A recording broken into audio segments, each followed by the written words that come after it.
제가 이 청년부를 담당하고 있는데 청년들 리더들과 매일 주일에 모여서 이제 저녁에 다음 주에 나눌 이제 소그룹 말씀과 이제 그 부분들을 교육하고 있습니다. 여러 가지 다양한 주제들로 이제 말씀과 또 그 말씀에 담겨 있는 것들이 어떻게 삶으로 이루어지는지 이제 다양한 삶을 나누고 있는데 어느 날 한 자매가 제게 이런 말을 했습니다. 목사님 말씀 나누실 때마다 간증이 많으신 것 같아요. 예수님의 증거가 보여요 라고 이야기를 했는데 제가 부끄러움이 많아서 잘 표현을 못하고 이렇게 하고 넘어갔는데 솔직히 너무 행복하고 좀 하나님께 감사했습니다. 청년들과 말씀을 나눌 때마다 그 안에 담겨있는 말씀들이 어떻게 삶으로 이루어지는지 되도록이면 또 삶까지 함께 구체적으로 나누려고 하는 편입니다. 왜냐하면 말씀이 실제적으로 어떻게 삶에서 이루어지는지 그리고 말씀이 진짜 삶에서 어떻게 나타나는지를 알려주고 싶었고 또 그때 만난 하나님이 어떤 분이고 또 세상의 가치관이 아닌 말씀을 붙잡고 말씀을 살아가는 자들에게 반드시 하나님은 그 말씀대로 역사하신다라는 것, 이것들을 꼭 같이 나누고 또 도전이 되어서 함께 같이 그렇게 말씀을 살아내는 자들이 되었으면 하는 마음으로 그렇게 나누고 있습니다. 그러고 보면 우리가 하나님의 말씀은요 잘 알고 있습니다. 하나님이 어떠한 분이시고 또 하나님이 말씀하시는 구원이 무엇인지 그리고 그리스도인들은 어떻게 살아야 되고 어떤 삶의 양식을 갖춰야 되는지는 잘 알고 있습니다. 근데 그래서 교회 안에서 말씀을 나누고 하나님을 나눕니다.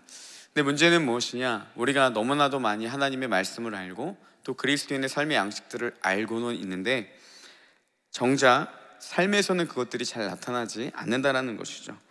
지식은 있는데 그 지식이 진짜라는 삶의 증거가 잘 나타나지 않는다라는 것입니다.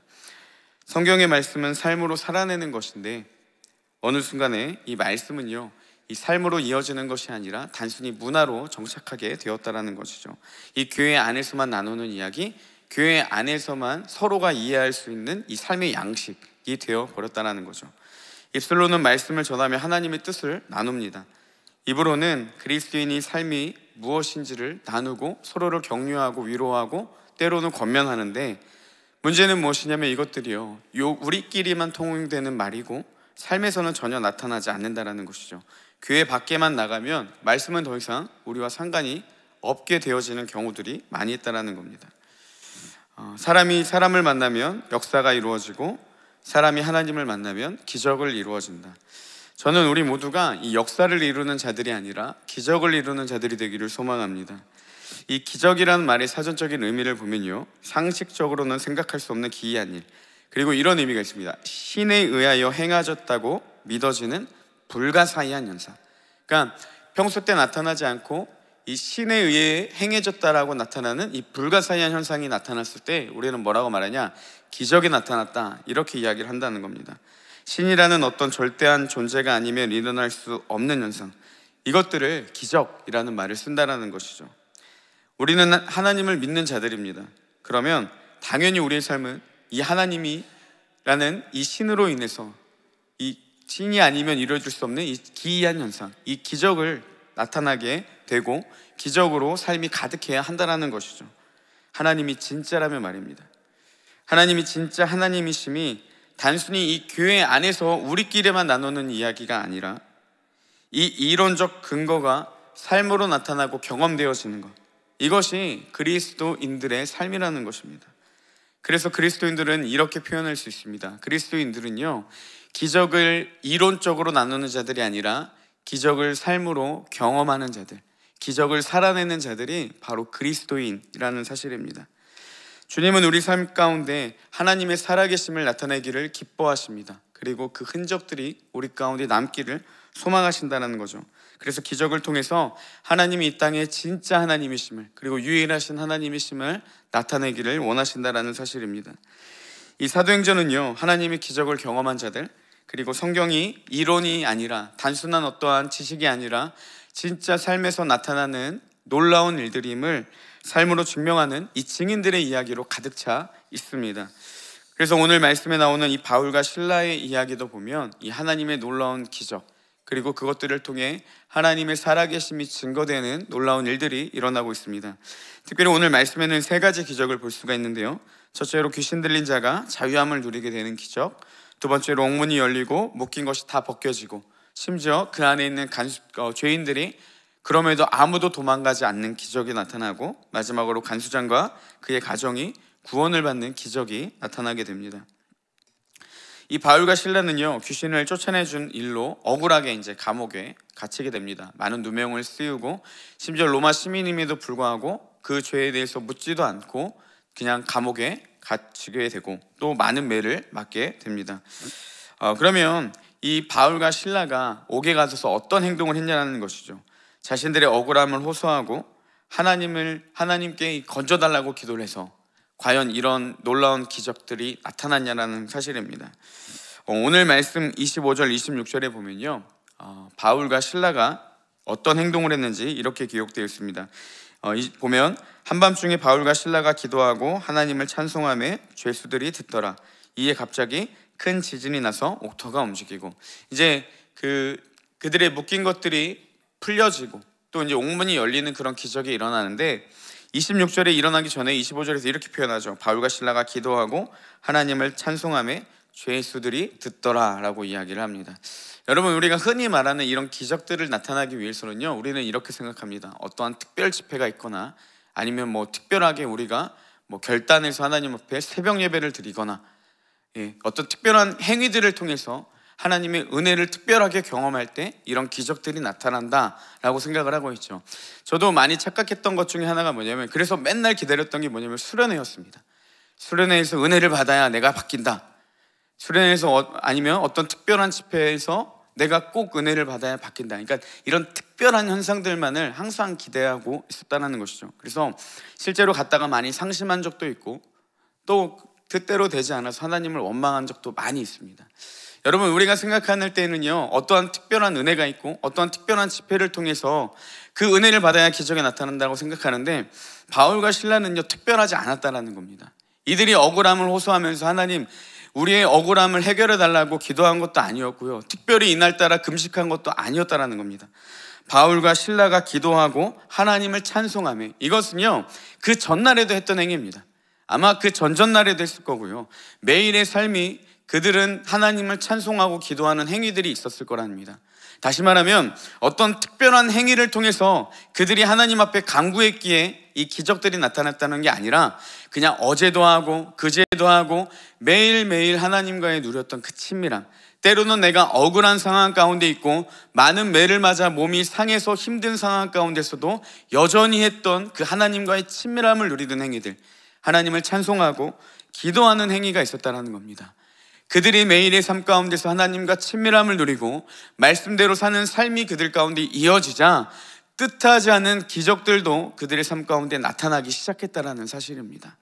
우리는요, 많은 현상들만을 바라보고 나아갈 때가 있다는 겁니다. 그렇지만 기적은 그런 자들을 통해 이루어지는 것이 아니라요, 매일매일 하나님과의 친밀함을 누리는 자들, 매일매일 말씀을 붙들고 하나님의 뜻대로 살아가는 자들, 기쁘거나 슬프거나 성공했을 때나 실패했을 때에도 여전히 하나님을 찾고 여전히 하나님과 교제하는 사람들, 여러분, 기적은 이렇게 하나님과 가까이 친밀함을 누리는 자들의 삶을 통해서 나타나게 된다는 사실입니다.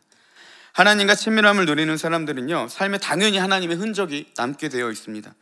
말씀의 이야기들이 구약과 신약, 이렇게 과거에만 머물러 있는 것이 아니라요, 현존하는 하나님의 말씀이며 말씀을 통해 역사하시는 그 하나님을 경험하게 되는 기적의 역사가 일어나게 된다는 겁니다. 단순하게 어떤 병이 고쳐지거나 어떤 옥문이 열리거나 이런 것들은요, 기적의 하나의 현상에 불과하지, 진짜 기적은 무엇이냐? 피조물인 우리가 창조주 되시는 하나님과의 친밀함을 누리는 것, 그분과의 깊은 관계를 통해 우리의 내면의 변화가 이루어지고 말씀이 실제의 삶으로 나타나는 기적이 나타나는 것, 이것이 진짜 기적이라는 것입니다. 매일매일 쌓는 새벽 예배를 통해, 매일매일 갖는 관계를 통해 우리는 하나님을 더 깊이 알아가게 되고, 그런 사람들을 통해서 하나님의 놀라운 기적은 나타나게 된다는 사실입니다. 어떤 사람이 예수 그리스도의 증인이 될 수 있겠습니까? 성령 충만함을 받고 그분의 능력으로 삶으로 살아가는 자들, 하나님은요, 그들을 통해서 예수 그리스도가 살아계신 분이라는 이 증거를 그들을 통해 나타내신다는 겁니다. 하나님의 은혜를 힘입어 말씀으로 살아가는 자들, 그래서 매일매일 우리의 삶이 이 기적으로 가득한 삶이 되기를 주님의 이름으로 축복합니다. 네, 한 가지 관점을 더 보고 마치겠습니다. 너무나도 유명한 말씀 본문인데요, 우리 31절 말씀인데 31절 말씀 보면 이렇게 기록되어 있습니다. 이르되 주 예수를 믿으라. 그리하면 너와 내 집이 구원을 받으리라 하고, 주 예수를 믿는 자들, 하나님을 사랑하는 자들에게 주는 축복이 있습니다. 무엇이냐면 너와 내 집이 구원을 받으리라입니다. 즉 어떤 삶이겠습니까? 너와 내 집이 구원을 받으리라. 주 예수 그리스도를 믿을 때 너뿐만이 아니라 내 집까지도, 그러니까 영향력 있는 삶을 살아가게 된다는 것입니다. 우리가 하나님의 사랑을 깊이 깨닫게 되면요, 하나님을 사랑하는 마음이 생깁니다. 당연하죠. 그러면 하나님을 사랑하게 되면 어떤 현상이 나타나냐? 이웃을 사랑하는 마음으로 나아가게 된다는 사실입니다. 이런 관점으로요, 여러분, 왜 우리가 전도가 불편하겠습니까? 전도라고 생각하고 총동원 주일, 새생명 축제 왜 부담으로 다가오겠습니까? 하나님을 사랑하는데 하나님의 사랑이 우리 가운데 식어졌는데 자꾸 이웃사랑만 강조하니까요, 이게 불편하게 다가온다는 겁니다. 하나님을 사랑하면 이웃을 사랑할 수밖에 없는데 이 이웃사랑이 근거인 하나님 사랑을 빼놓고 이웃사랑만 계속해서 우리가 눈에 들어오게 보니까 이게 불편함으로 먼저 다가온다는 사실입니다. 우리는 이웃을 사랑할 수 있는 능력이 없습니다. 어떻게 우리가 서로 사랑하며 나아갈 수 있겠습니까? 하나님의 사랑이 우리 가운데 가득할 때, 그때 우리는 당연한 반응이 이웃사랑으로 나아가게 된다는 사실입니다. 하나님의 사랑이 우리 안에 부음받을 때, 그래서 우리가 하나님을 깊이 사랑하는 마음이 일어날 때 바로 당연한 현상, 이웃 사랑하고 이웃을 섬기게 되는 그런 모습으로 나아갈 수 있게 된다는 사실입니다. 그러면 전도가 불편하게 느껴질 때마다 우리가 느껴야 될 게 무엇이겠습니까? 왜 시켜가 아니라요, 왜 해야 되는지가 아니라요, 우리 안에 하나님의 사랑이 더욱더 뜨거워지기를 위해서 기도해야 된다는 사실입니다. 이번 총동원 주일을 준비하면서요, 우리가 먼저 깨달아야 될 것, 하나님의 사랑이 우리 마음 가운데 깊이 부음받아서 우리가 더욱더 깊이 하나님을 사랑하는 그런 교회가 되기를 소망합니다. 하나님이 더욱더 사랑해지는 교회, 그래서 그 사랑이 이웃사랑으로 나타나는 교회, 그런 모습들이 우리 총동원 주일을 통해 나타나기를 소망합니다. 여러분, 이렇게 볼 수 있습니다. 결국 총동원 주일은요, 우리의 신앙 성숙의 과정이라는 것이죠. 우리가 정말 하나님을 깊이 사랑하는지 체크해 볼 수 있는 좋은 기회가 된다는 것입니다. 여러분, 이것이 단순히 우리 가운데 부담으로 다가오고 아니면 이것이 정말 나와 상관없는 이야기로 느껴진다면 우리 안에 하나님의 귀한 사랑이, 그 깊은 사랑이 다시 다가올 수 있도록 위해서 기도해야 된다는 것입니다. 하나님의 사랑이 우리 마음 가운데 깊이 부어져서 하나님을 더 깊이 사랑해서 자연스럽게 이웃사랑까지 나아갈 수 있는 자리에 이룰 수 있도록 우리의 신앙이 먼저 점검되어야 되고, 그렇게 하나님을 깊이 사랑하는 자들이 이웃사랑의 귀한 장이 될 수 있는 이 총동원 주일을 위해서요, 여러분, 열매를 생각하는 것이 아니라 이전에 우리가 그들을 위해 먼저 다가가고 장결자들과 예수 그리스도를 믿지 않는 자들을 초청할 수 있는 것, 그런 귀한 교회가 되는, 이런 신앙의 성숙의 과정이 되는 그런 시간이 되기를 소망합니다. 그래서 말씀을 살아냄으로 이 기적을 이루어가고 언제나 이웃사랑을 통해 하나님의 사랑이 증거하며 하나님을 더 깊이 사랑하는 우리 온사랑교회가 되기를 예수님의 이름으로 축복합니다. 함께 기도하겠습니다.